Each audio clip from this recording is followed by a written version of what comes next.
Hey, this is Lee Balcom. So, true story. I am at a program where there are lots of different speakers helping a buddy of mine just run it, and I was backstage. And on stage was one of those influencer moms slash spouses, right? And so she's talking about their family life and being on the media and out there in public and talking about the fact that she and her husband, anytime they have a problem, they go see a therapist and they get it worked out because they're in there doing the hard work. Now, I'm backstage sitting with her husband, who turns to me, and we're having this conversation because he knows what I do, and we're just kind of chatting. And as she's saying that, almost simultaneously, he's saying, "You know what? We've never been to therapy." And I was just struck by the fact that this person was on stage who they're constantly, in role out in public on all of the social media. And I'm not going to say who this is, but they're always out there as this family who's building the ideal family, right? And she's talking about how often they go to therapy. And simultaneously, the husband is telling me they've never been to therapy. Now, I'm not faulting them either way. I do find it interesting how we live in a world where what is out there on social media isn't necessarily what is in here in the house, what's going on internally in a marriage. And I also want to kind of, at some point, pull apart this thing where she's talking about marriage being hard work. What we need to distinguish in our culture is the difference between effort and hard work. Hard work just sounds like it's just such a miserable enterprise to be married. And when you are in a crisis in a marriage, it is pretty tough. And it can take some effort to get beyond that. But to always talking about this thing where it's just such hard work to be married is different than saying it takes effort put into the relationship to make it work. And isn't that true like everywhere in your life? I mean, if you want to, get into shape, for instance, it takes effort. But if you're always out there doing, I'm slogging along with this hard work that's just miserable at the gym, you're not going to do it very long. It's true with anything, right? If I want to go for a hike, yes, there's effort involved, but if I'm enjoying myself, I don't need to call it hard work. Anyway, that's a whole nother question. What I actually wanted to talk about today is that whole thing about, therapy, because it is like the automatic place that couples go when they're in trouble, which is interesting given the statistics on marriage therapy, because they are about the same. So if you look at the research, the statistics on how many couples survive coming out of therapy, it's somewhere in the neighborhood of half of couples who go to therapy, which is pretty much the same thing you find when just the general population, right? So it's not improving survival rate. If you want to have a better survival rate, therapy may not be the answer.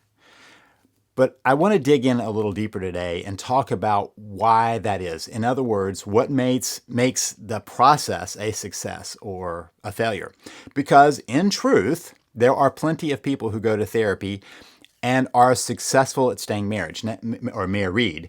But I will tell you one thing. Some of the research shows that the gains that couples make in marriage, therapy, falls off within a short amount of time. In fact, the research shows that of what is improved, only about 25% improvement sticks over 4 years. So we're down to kind of a smaller percentage of what works. There's a lot of research behind it. It doesn't really matter for you because when I've talked about the fact that marriage therapy is not the fix-all for a marriage, I get people who say, "Well, it worked for us," and I'm not going to debate that, of course. That's not the point.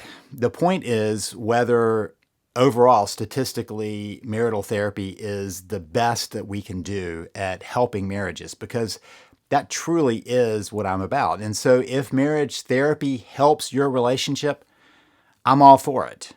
But if it doesn't, that doesn't mean there's nothing you can do. So first of all, I want to talk about what leads to success in marriage therapy. Okay, are you ready for the list? Okay, here's the number one of the list of reasons for success in a marriage. Number one, the couple is ready. The couple is ready and they are in agreement on what they're working towards. So in this instance, the couple says, hey, you know what? We want to improve our relationship. We want to work on our marriage, and we're going to go find a therapist who will help us do that. That is the number one in the list of success. And the only one. So let's talk about the failure points, because there are way more of those. So first of all, failure point number one of the big reasons that people fail in marital therapy is because the couple is at odds.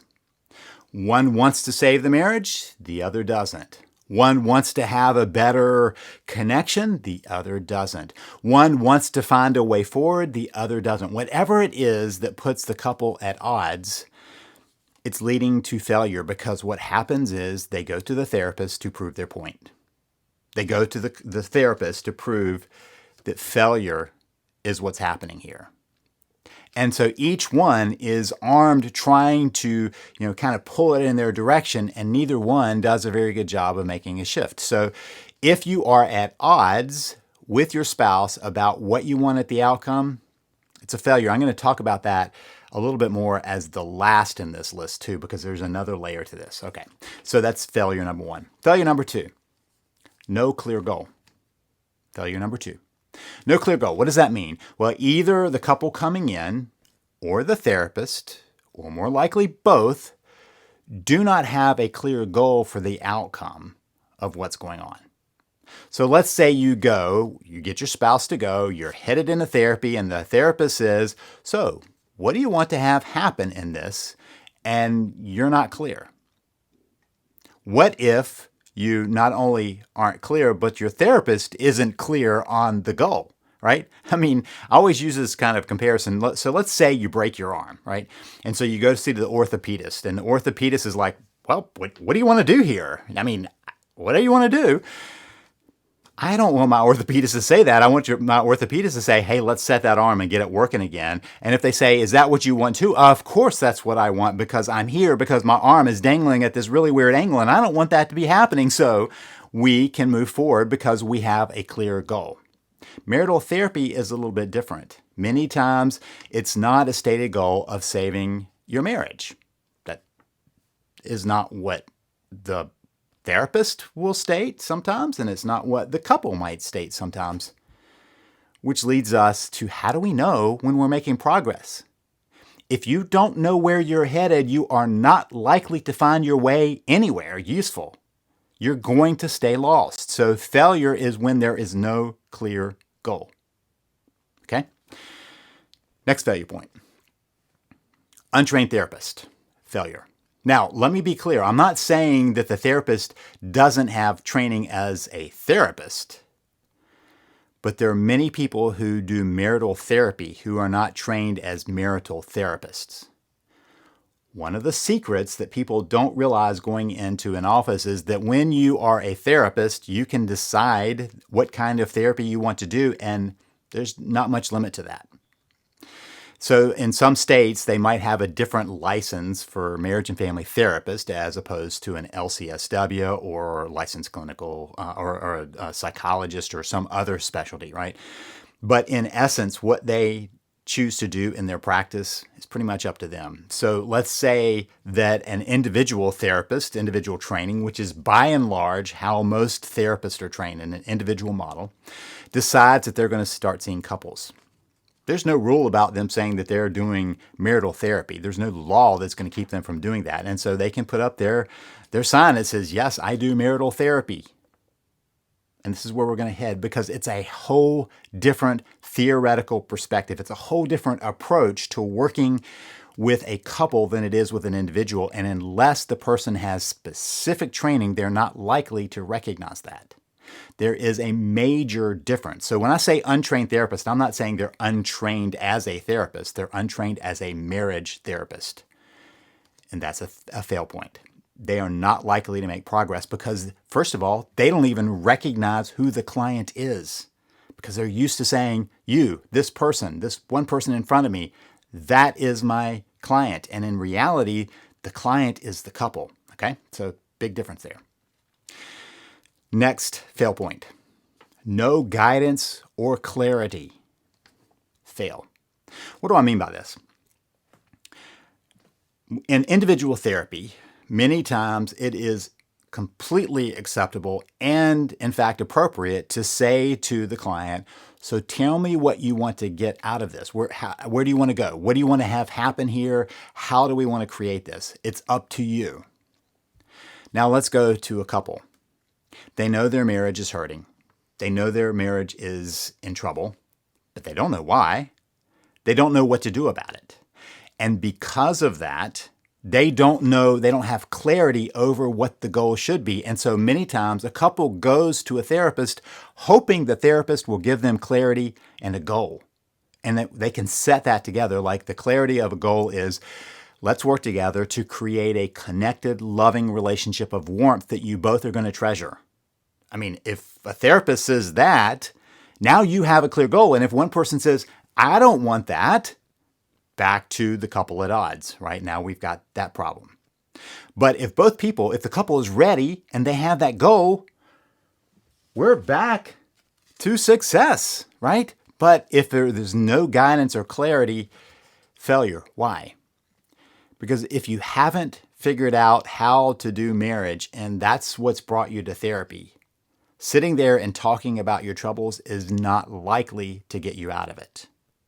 You might need some guidance on how to get to where you want to go. So if you have no guidance or clarity of where you're headed, you're not likely to make much progress. Okay. Now, let's talk about another fail point. It's a non-marital approach. Non-marital approach means that there is a focus in session on each person as individuals, not what's going on between them, but kind of what's wrong with each of them. Individual therapy is very proven to be very effective to help people deal with their individual psychological problems, to deal with the stressors and problems that come with life, and help them cope in better ways. But when you have two people in your room who are trying to work out the relationship and all you're doing is focusing on one and then the other, a non-marital approach in a marital context, that's what we're coming to.